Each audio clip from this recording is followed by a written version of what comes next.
Kişinyov hem Komrat arasında diyalog süresinde Avrupa avtonomiyaların özellikleri ayrıştırılır. Practice of European states and how they apply basically international standards in their domestic context is very important, especially when it comes to the institutes such as territorial autonomy. So South Tyrol is a border area. It is located in the very north part of Italy. It borders to Austria and to Switzerland, and it's not far away also from Germany. Because of historical reasons, it has a territorial autonomy in place today. South Tyrolean autonomy today is based on many negotiations during the 50s and the 60s that actually then resulted in the basic autonomy law of South Tyrol. This is a constitutional law of the year 1972, and this constitutional law is a set of provisions. It's more than 100 provisions that set up a power sharing system within the subnational unit of South Tyrol. And this means that basically in South Tyrol, the language groups that live there share the power. Şimdiki zamanda Üyelen Tirol'ün genişlenmiş avtonomiyasında dil kvotaları var. Angısına göre Almanlar hem İtalyanlar arasında devlet görevleri bir takım sayıda paylaştırılır. Dil grupalarına onların arasında Ladin dilinde laf eden insanlara da kendi ana dilinde öğrenmek garantiyaları verilir.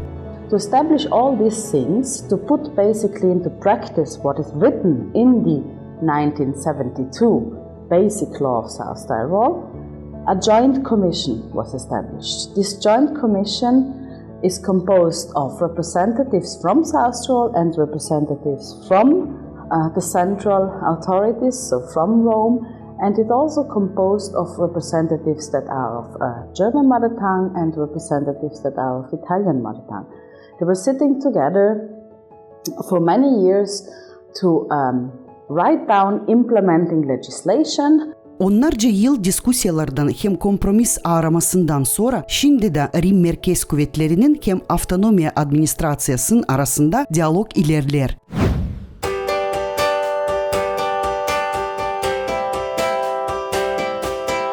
Alanda Adaları Finlandiya'nın demilitarize edilmiş avtonom bölgesi. Bölgeye 6500'e yakın zengin historiyalı ada girer.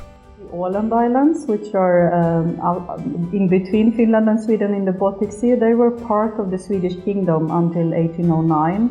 And at this point, Sweden lost Finland and Åland to Russia.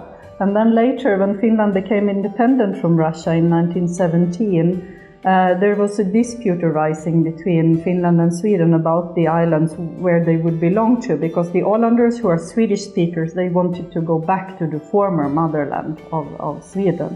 So there was not a violent conflict, but the tensions were enough to put this issue on the table of the League of Nations. Bugünkü günlerde Alanda Adaların kendi parlamenti hem hükümeti var. İsveç dili de tek ofisal dil. Bakmayarak ona, hani Finlandiya iki dilli devlet. Angısında Fin hem İsveç dilleri ofisal sayılır. And that there is an Autonomy Act which can only be amended by both the Parliament of Finland and the Parliament of the Åland Islands.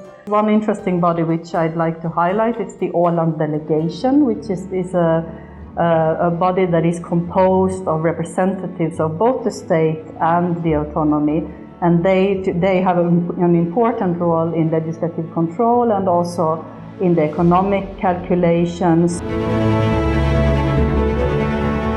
Alanda Adaları hem Üyelen Tirol örnekleri gösterirler. Hani avtonomiyanın başarılı ilerlemesi için diyalog, hakların belli edilmesi hem kompromis bulmak pek lazımlı hem önemli. And if you look at these two autonomies, we could see that they quite successfully managed to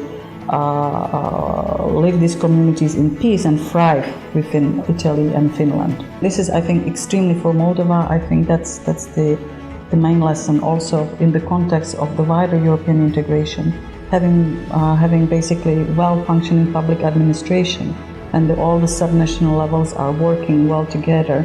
So that's and there is enough capacity for that. I think that's a key.